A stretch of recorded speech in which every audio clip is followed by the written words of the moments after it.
Slovenský hokej zažil množstvo veľkých príbehov, triumfy, pády, legendárne góly. No len málo momentov vyvolalo také rozdelenie fanúšikov a emócie, ako tvrdý hit Zdena Cháru na Miroslava Šatana v sezóne 2012-2013. Dvaja bývalí spoluhráči z reprezentácie, dlhoroční priatelia, ktorí spolu priviedli Slovensko k historickým úspechom, sa zrazu ocitli na opačných stranách barikády. Bol Chárov hit čistý, alebo to bol zámerný útok na zranenie? Prečo sa Šatan cítil zradený a prečo spolu títo dva hokejisti celé mesiace neprehovorili? Odpovede na tieto otázky sa dozvieme v dnešnom videu.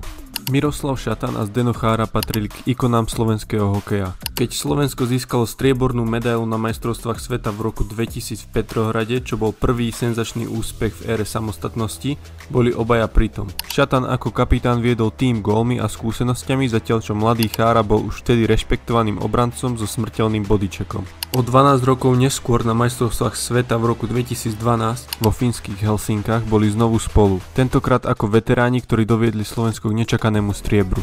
Ich priateľstvo sa zdalo neotrasiteľné. Nikto by vtedy nepovedal, že len o pár mesiacov neskôr sa ich vzťah ocitne v troskách. V sezóne 2012 až 2013 NHL prerušila výluka a mnohí hráči zámorskej ligy sa rozhodli vrátiť do Európy.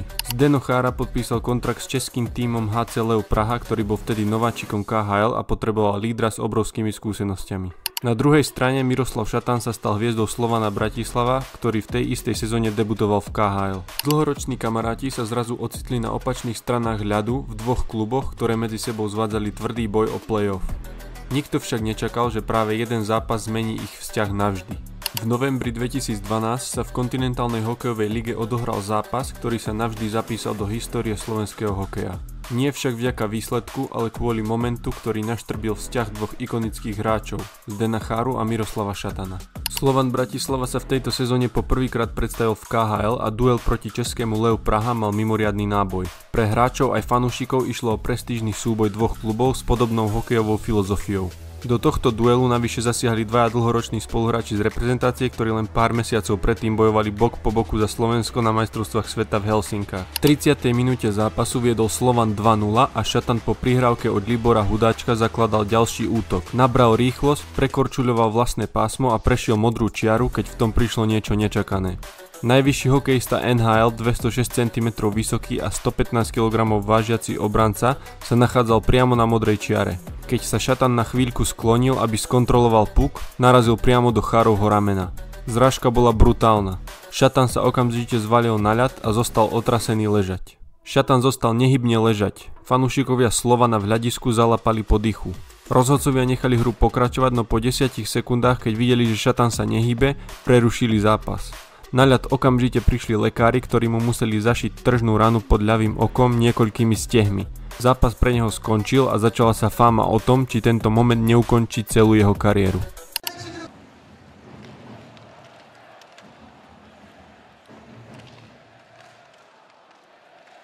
Хорошо тут поборолся сейчас Libor Hudáček и падение игрока Слована. Не нравится это зрителям. Естественно, большинство тут болеет за команду Лев. И что? На льду капитан команды Слован Мирослав Шатан. Долго очень не встает. Вот смотрим. Хороший силовой прием от Здена Хары. Как в скалу воткнулся Шатан. И, похоже, небольшой нокдаун получил нападающий Слована. Да, вы видите, приходит в себя. Po zápase boli emócie na maxime. Šatan bol nahnevaný a rozhorčený. Ak to bol čistý zákrok, prečo mám stehy na tvári? Pýtal sa. Následne dodal. Po 30 rokoch v hokeji viem rozlíšiť, keď hráč hrá čisto a keď chce súpera zraniť. Išlo o útok na hlavu. Na druhej strane Chára sa obhajoval, že išlo o bežný súboj.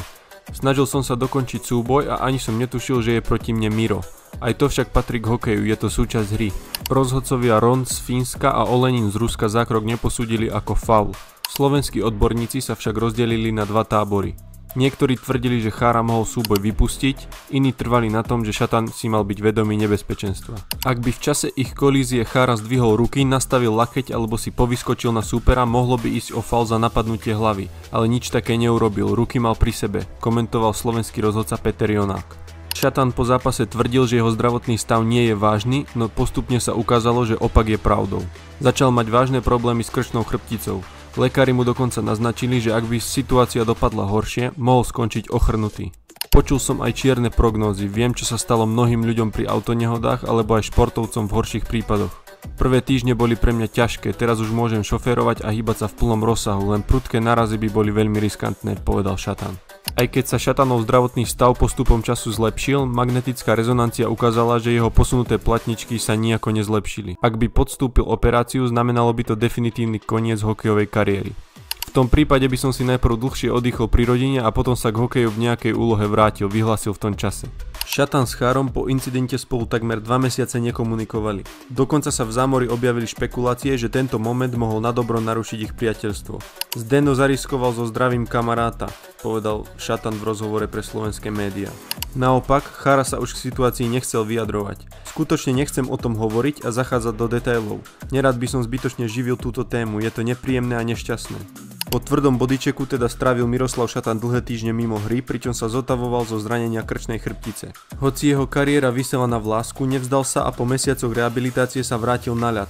So Slovanom dokončil sezónu v KHL a fanúšikovia ho oslavovali ako bojovníka, ktorý sa nevzdal ani po takom vážnom zranení.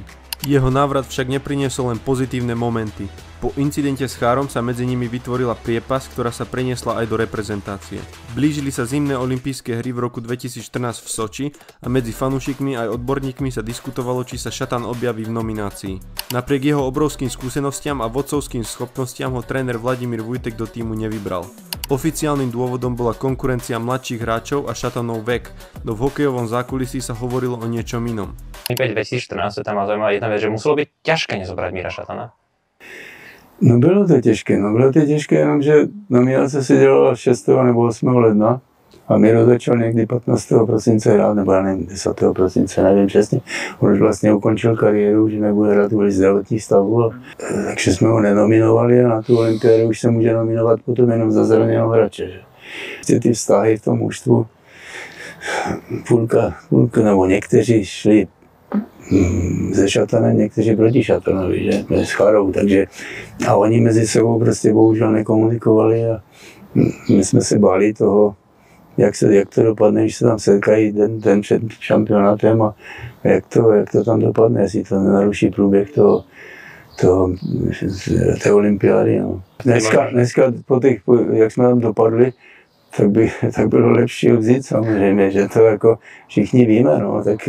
Nesnažili ste sa v tým možno ich dať nejak dokopy, lebo to bolo kvôli tomu faulu, keď Chára zarazal. V tom strednom pásme, Tak snažili jsme se, no. Jsem s Mírou měl několik rozhovorů, že jsem mu říkal, tak je problém zavolat.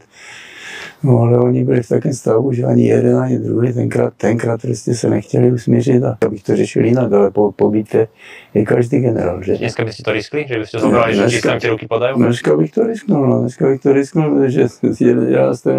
místo tak horší už mohlo byť jenom 12. Že? Slovenskí hokejisti prehrali všetky 4 zápasy a turnaj bol jedným z najhorších v histórii našej reprezentácie.